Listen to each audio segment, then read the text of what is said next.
Bom dia, irmãos. Bom dia, Jonas. A segunda vez é sempre melhor, né?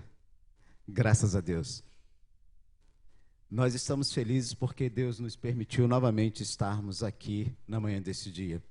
E nós vamos meditar num texto que se encontra, né, na carta aos Efésios, seu capítulo 1, versículos 15 ao 23. Eu lerei e os irmãos acompanharão como estão assentados. Já está projetado, Efésios, capítulo 1, versículos 15 ao 23. Diz assim a palavra do nosso Deus: Por isso também eu, tendo ouvido a fé que há entre vós no Senhor Jesus e o amor para com todos os santos, não cesso de dar graças por vós, fazendo menção de vós nas minhas orações, para que o Deus de nosso Senhor Jesus Cristo, o Pai da glória, vos conceda espírito de sabedoria e de revelação no pleno conhecimento dele, iluminados os olhos do vosso coração, para saberdes qual é a esperança do seu chamamento, qual a riqueza da glória da sua herança nos santos, e qual a suprema grandeza do seu poder para com os que cremos, segundo a eficácia da força do seu poder, o qual exerceu ele em Cristo, ressuscitando-o dentre os mortos e fazendo-o sentar à sua direita nos lugares celestiais, acima de todo principado e potestade e poder e domínio e de todo nome que se possa referir, não só no presente século, mas também no vindouro. E pôs todas as coisas debaixo dos pés, e para ser o cabeça sobre todas as coisas, o deu à igreja, a qual é o seu corpo, a plenitude daquele que a tudo enche em todas as coisas. Quando nós olhamos para a vida de Paulo, nesse exato momento em que ele está escrevendo essa carta aos Efésios, Paulo se encontra preso em Roma. Mas a gente entende que Paulo também foi aquele que se dedicou, inclusive durante a sua terceira viagem missionária, a pregar por anos ali, né, aos Efésios, né? E Paulo, com o evangelho, combateu, né, aquela idolatria que havia ali, né? Ali era um local onde se concentrava, né, os adoradores de Diana, né? Diana para os romanos e Artemis para os gregos, né? E ela era considerada pelos gentios como a senhora dos poderes celestiais, né? Aquela que detinha todo o domínio. E Paulo está, né, endereçando a esses irmãos essa carta. E é interessante também, eu queria ressaltar, que Paulo não somente endereça, como ele age no sentido de interceder, de orar. É a primeira ação de Paulo. Ele está orando, agradecendo a Deus por aquela igreja, por aquelas pessoas que foram alcançadas pela graça e pela misericórdia. E ele ora no intuito de prepará-las, né, para todas as adversidades que certamente, né, viriam sobre todos aqueles, como vem sobre todos aqueles que estão firmados no Evangelho de Cristo Jesus, né? Cristo já nos disse que nós deveríamos esperar tribulações, né, adversidades, né, perseguições. E isso já se faz presente aqui. Quando a gente volta lá em Atos, no seu capítulo 19 e 20, né, quando Paulo, né, e 21, Paulo está tratando das questões ali de Éfeso, a gente vê que Paulo está preocupado, inclusive quando ele chama os presbíteros, né, e fala: olha, eu estou aqui diante de vocês, certamente eu não vou ver mais a face de vocês, mas eu estou aqui para dizer que todo o desígnio de Deus, tudo aquilo que eu tinha que anunciar, eu anunciei para vocês. Mas também quero deixar, né, cientes de que quando eu me afastar, certamente lobos se adentrarão, para perseguir, para dilapidar, para, né, fazer toda sorte de perversidade com a igreja de Cristo. Paulo, né, fala isso com os presbíteros, né, cerca de 5 anos atrás. E depois, quando ele está lá na prisão, ele está orando e ele está escrevendo, advertindo eles quanto a esta realidade, né? E a gente percebe que Paulo, né, está interessado, né, em algumas questões que é importante para mim e para você, como igreja de Cristo. Paulo está, né, escrevendo a igreja. Foi aos Efésios, é a mim e é a você. E ele deixa bem claro, né, que o interesse dele para que o Deus de nosso Senhor Jesus Cristo, o Pai da glória, vos conceda espírito de sabedoria. Esse espírito de sabedoria que Paulo está orando, né, pedindo para que Deus dê aos Efésios e que eu tenha e que você tenha, é aquela condição na qual nós precisamos da ótica de Deus para nos conduzirmos diante da sociedade. Olha, vocês, né, devem se conduzir conforme aquilo que Deus tem estabelecido para mim e para você. Como nós dissemos, né, quando você volta lá para Atos, você vê que Paulo, quando esteve ali, né, pregando aquelas cidades, aquelas pessoas, né, você vê que muitas pessoas, né, no relato de Atos, né, se convertem e vêm reconhecendo, né, o senhorio de Jesus Cristo. E aí eles trazem os livros, né, de magias e tudo mais, e eles queimam em praça pública. Demétrios se levanta, né? E olha só, Paulo está pregando esse Cristo ressurreto, que é Senhor sobre céus e terra, e nós corremos o risco de perder o nosso negócio aqui. Nós vamos fabricar, né, as nossas imagens e nós estamos perdendo público, porque o pessoal já não está mais comprando, o pessoal já não está mais interessado nisso, está interessado em Cristo. Então, esses mesmos que estão lá, a parte do Evangelho, são esses que estarão, né, tentando influenciar a vida da igreja. E aí Paulo está orando, olha, para que vocês tenham espírito de sabedoria. Não se conduza de qualquer forma, não ande de qualquer jeito, não se associe a qualquer prática, não tome, né, por verdade tudo aquilo que chega a você. Espírito de sabedoria. Sem esse espírito, a igreja não avança. Se nós não tivermos sabedoria, se nós não tivermos entendimento, se nós não observarmos tudo aquilo que a palavra nos orienta, certamente nós ficaremos pelo caminho. E ainda, né, ele fala a respeito, né, seguindo aqui, né, conceda espírito de sabedoria e de revelação no pleno conhecimento de Deus. Paulo está preocupado com aqueles que foram alcançados, com aqueles que foram, né, discipulados, com aqueles que foram, né, preparados, que receberam o ensino, o papel da igreja: batizar, ensinar, disciplinar, enviar. Paulo está preocupado com esses, e aí ele ora para que, né, haja um pleno conhecimento de Deus. Não apenas o conhecimento teórico, não apenas aquilo que nós entendemos e sabemos como o ser de Deus, onipresente, onisciente, onipotente, infinito, imortal, né, e por aí afora. Não, não é só esse conhecimento. Esse conhecimento é importante, é vital na nossa vida, é um relacionamento com esse ser. Isso é importante.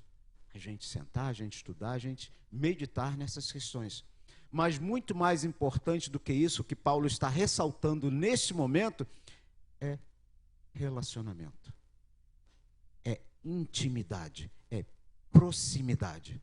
Olha, Deus é tudo isso, mas só esse conhecimento não basta.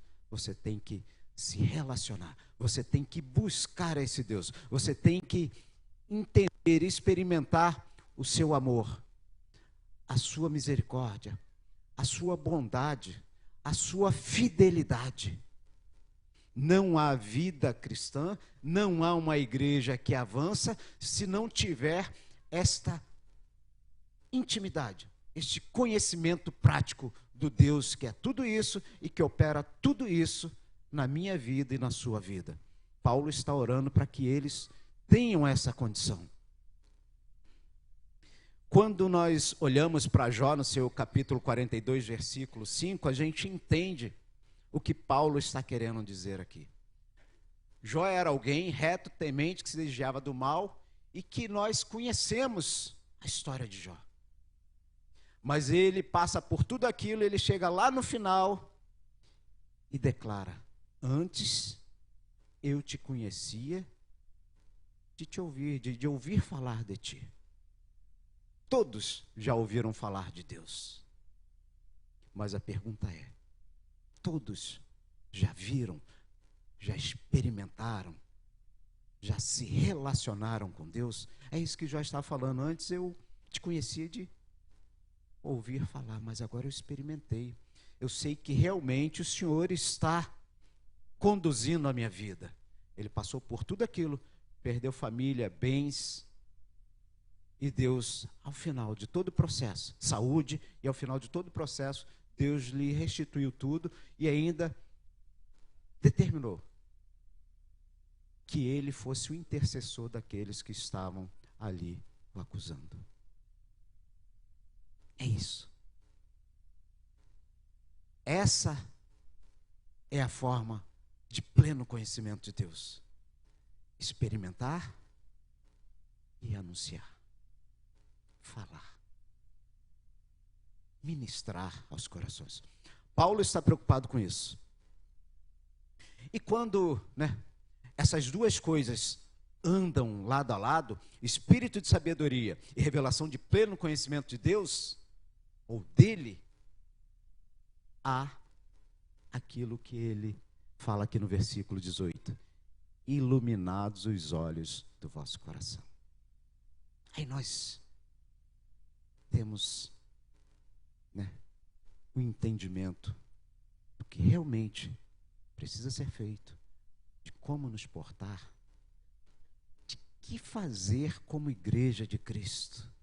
Iluminados os olhos do vosso coração para alguma coisa. Paulo está preocupado em que eles entendam algo mais do que aquilo que está diante do seu, vamos dizer, vou utilizar o termo, diante do seu nariz. É muito mais do que isso. Para saber a esperança do seu chamamento.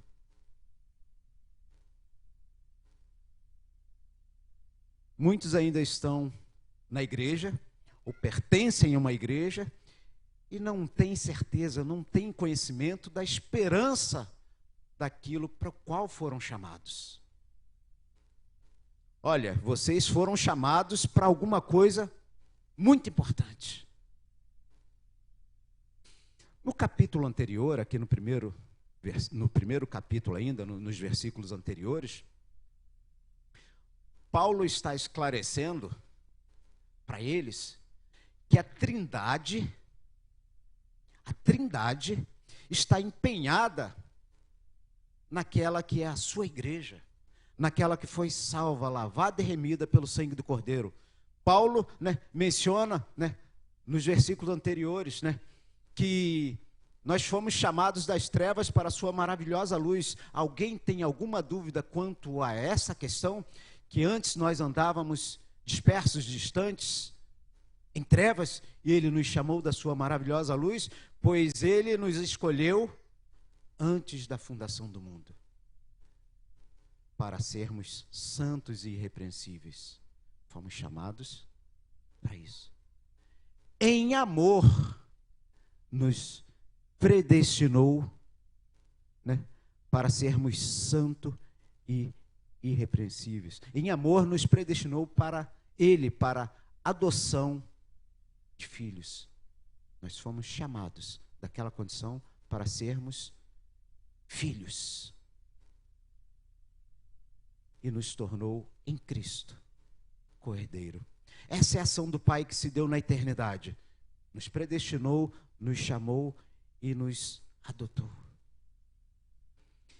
Cristo, no presente, ele vem e põe em prática tudo isso que o Pai elaborou na eternidade.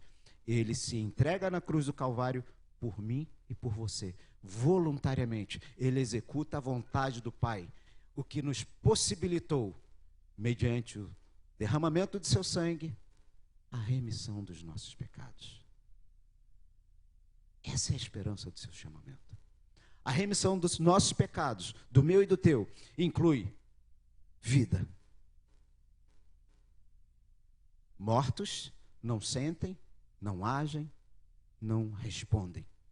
Então, primeiro passo, quando Cristo nos encontrou, vida, que é o equivalente ao chamado irresistível. Deus nos chamou, nos alcançou com graça e com misericórdia. Ele também nos justificou, nos santificou, nos adotou como filhos, nos preserva, nos santifica, somos dele. E nos preserva rumo à glorificação. Ação de Cristo na cruz do Calvário por mim e por você. Essa é a esperança, a convicção que temos, a plena certeza de que isto se dará. Glorificação com Cristo. E ainda, ele fala que a Trindade, o Espírito Santo de Deus, fez habitação, selou.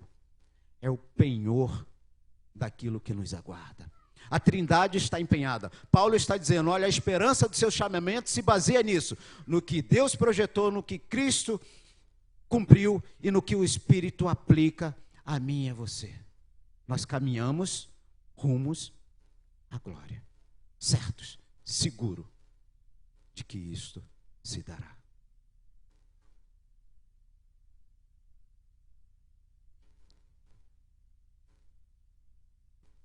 Depois, ele fala, ainda no versículo 18, qual a riqueza da glória da sua herança nos santos? Primeiro, para saber o chamamento. Depois, a riqueza da glória dos santos. À primeira vista, quando nós olhamos, para aquela parábola de alguém que encontra um tesouro, uma pérola, e ele vai e vende tudo quanto tem para adquirir, ele abre mão de tudo, porque ele entende que aquilo ali é o bem mais valioso que ele pode ter. E Cristo é o nosso bem mais valioso. Outro bem não possuo, senão a ti somente, declaração do salmista. É bem verdade que Cristo é a nossa herança. Mas aqui Paulo está querendo dizer que a igreja, eu e você, somos a herança de Cristo. Quando nós olhamos para Isaías no seu capítulo de número 53, se não me falha a memória, 11 e 12, fala que, do penoso trabalho de Cristo, que se entregou na cruz do Calvário por mim e por você, ele receberia uma herança. E ele recebeu. É a igreja, é eu e você. Então nós somos sim herança. Nós somos sim importantes. Nós somos sim valorosos para Cristo. Ele pagou preço de sangue. Por isso,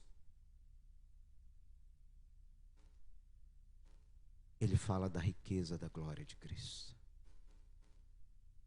E às vezes nós estamos cabisbaixo, por um motivo ou por outro, pelo time que perdeu, pelo dinheiro que acabou, pelo emprego que foi embora, pela enfermidade que bate a porta, pela morte que alcança nossos entes queridos. Sim, tudo isso é ruim. Tudo isso traz dor, tudo isso traz preocupação. Mas muito mais do que isso, é nós não nos diminuirmos, é nós entendermos que somos heranças de Cristo. Foi pago alto preço. Efésios, vocês são heranças, vocês têm valor, vocês são importantes para Jesus Cristo.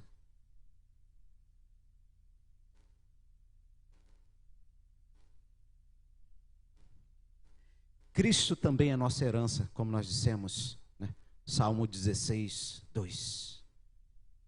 E também Mateus 13, 44, a parábola do tesouro escondido. Medite sobre essas passagens, sobre essas questões. E aí Paulo prossegue no versículo 19. E qual a suprema grandeza do seu poder para com os que cremos?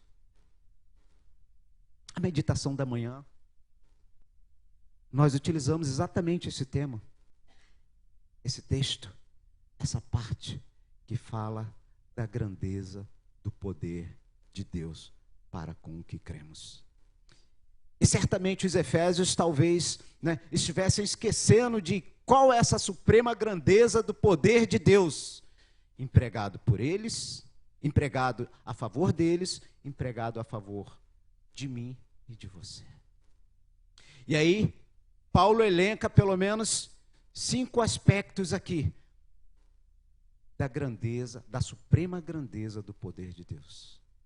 Em primeiro lugar, Paulo, né, utiliza os seguintes termos. E qual a suprema grandeza do seu poder para com que cremos, segundo a eficácia da força do seu poder. Parece meio redundante. Ele utiliza o termo poder, depois eficácia, depois força e novamente poder. Isso para deixar claro para os efésios, para deixar claro para a sua igreja, para deixar claro para mim e para você, que o empenho de Deus em salvar, não estamos falando do poder criador, da onipotência do nosso Deus, mas de todo o poder, de toda a força, de toda a ação que Deus emprega quando foi me resgatar e quando foi te resgatar. Primeiro, poder, né? No grego, dinamis, dinamite, potência. Deus empregou uma ação que ninguém podia conter para me salvar e para te salvar. A eficácia, né? Ou energeia, é a força que Deus emprega nessa ação. É todo o seu ser empenhado nisso. E aí depois o termo força, que é kratos, que é a sua soberania, que é o seu domínio.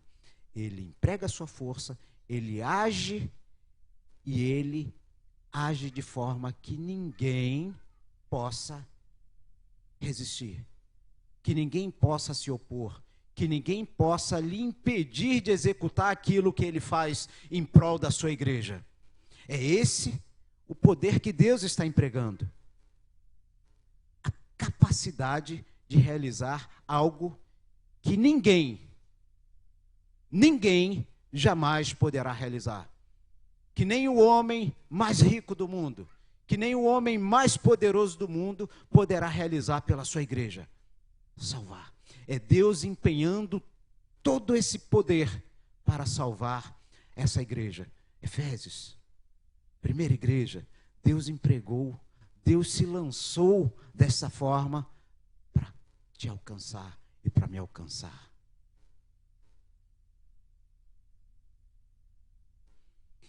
E aí, né, quando ele emprega essa suprema grandeza do seu poder, né, eu disse que ele elenca pelo menos aqui 5 aspectos. E aí no versículo 20 ele vai falar que ele empregou esse supremo poder na ressurreição de Cristo.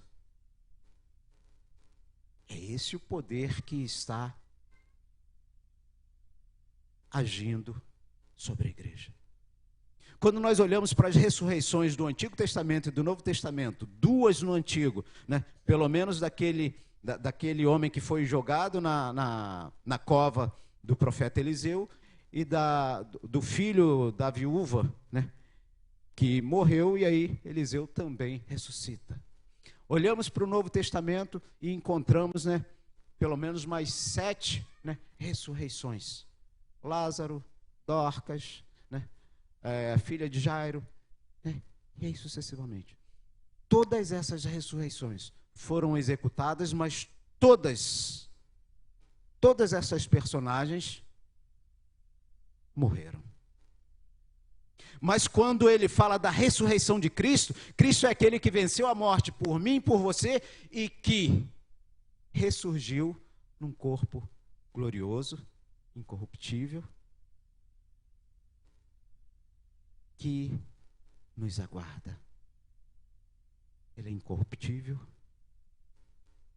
ele é glorioso, ele é imperecível, ele é imortal. Cristo ressurgiu de forma que não experimentará como os demais experimentaram morte. Esse poder que está empregado em prol da igreja. Depois, ele ainda fala: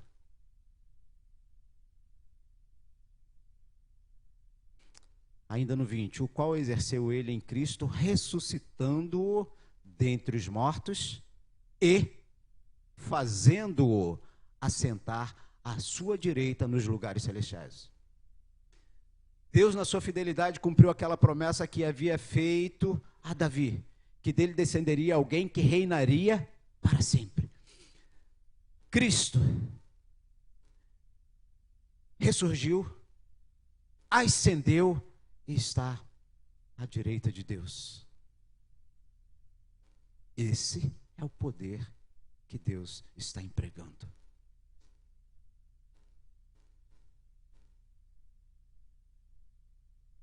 Veja, o Cristo glorificado, recebido nos céus, é aquele que advoga a minha causa e a sua causa. É aquele que intercede, que cuida, que gerencia, que conduz a sua igreja. Quando nós partimos para o versículo 21, ele diz: acima de todo principado e potestade, poder e domínio e de todo nome que se possa referir, não só no presente século. Ele está falando do Cristo ressurreto, que ascendeu, foi recebido de forma gloriosa nos céus, está intercedendo, advogando, ele é sobre toda a criação. Os estudiosos, quando leem esse texto, principado, potestade e poder, entendem que são os anjos. Sejam os anjos bons, os anjos de luz, como também aqueles decaídos. Cristo está sobre todos. Esse é o poder de Deus. Paulo está trazendo isso à mente dos Efésios. Traz isso à mente da igreja. É esse o poder. Cristo exaltado.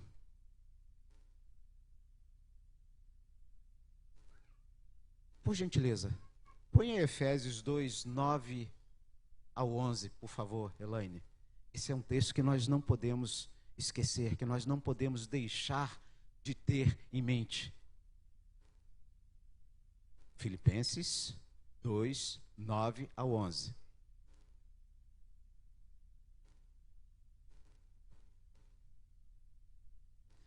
Pelo que também Deus o exaltou sobremaneira e lhe deu o nome que está acima de todo nome, para que ao nome de Jesus se dobre todo o joelho nos céus e na terra e debaixo da terra, e toda língua confesse que Jesus Cristo é Senhor, para a glória de Deus Pai.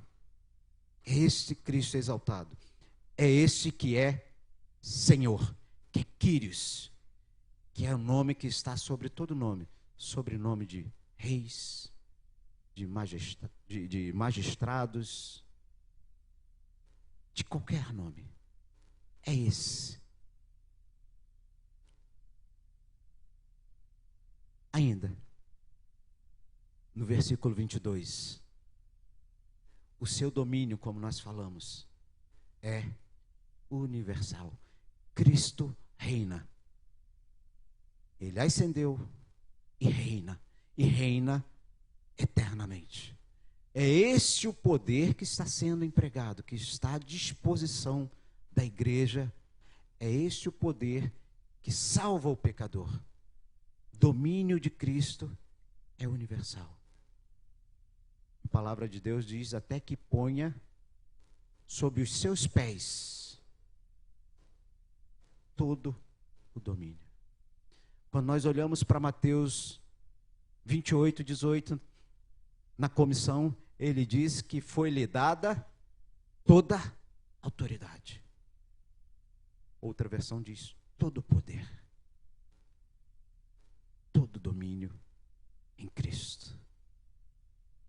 Prosseguindo no versículo 22, e pôs todas as coisas debaixo dos pés, e para ser o cabeça sobre todas as coisas, o deu à igreja. Cristo é o nosso cabeça. Cristo é o nosso Senhor. Cristo é aquele que governa, como nós dissemos, a sua igreja. O supremo poder de Deus empregado estabelece isso. Ressurreição, exaltação, glorificação, domínio e o senhorio de Cristo sobre a sua igreja. Vocês estão aí, vivendo em Éfeso. Vocês têm aí o templo da deusa Diana, ou Artemis. Aqueles que ainda creem que ela seja rainha de todos os poderes celestiais. Mas eu te apresento Deus e seu imenso poder que age na minha e na tua vida, para dizer que não há outro senão Ele. E como igreja de Cristo, nós devemos nos submeter em amor a esse senhorio. Pois Ele é plenitude daquele que a tudo enche em todas as coisas.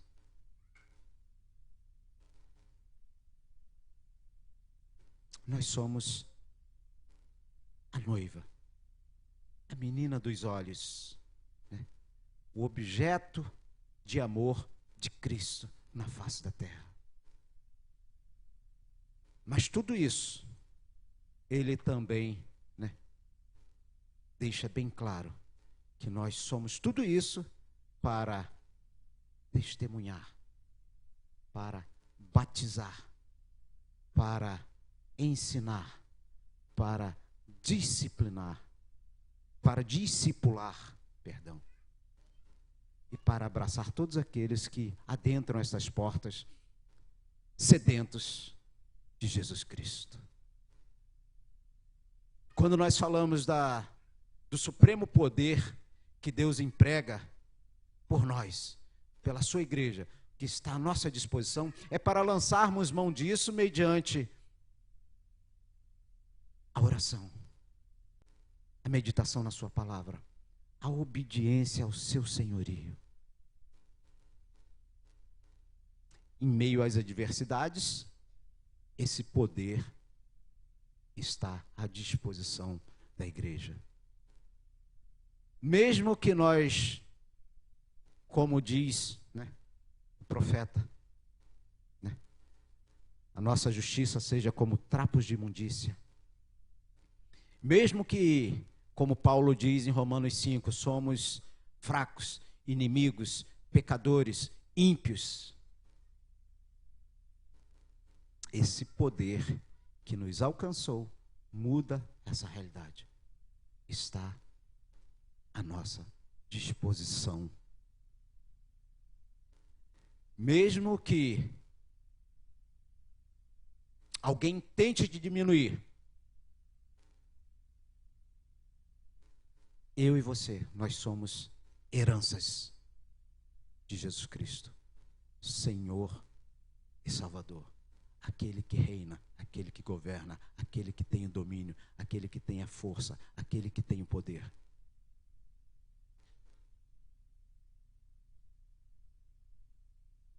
nossa esperança é real. Nossa esperança é real. Baseados nesse poder, baseados nesta ação de Deus o Pai, de Deus o Cristo, de Deus o Espírito Santo. Essa igreja avança baseada nesse poder. Que assim como Paulo suplica em suas orações, para que Deus ilumine o coração daquela igreja, nós também tenhamos os nossos corações iluminados, cientes desta realidade. Que Deus nos abençoe.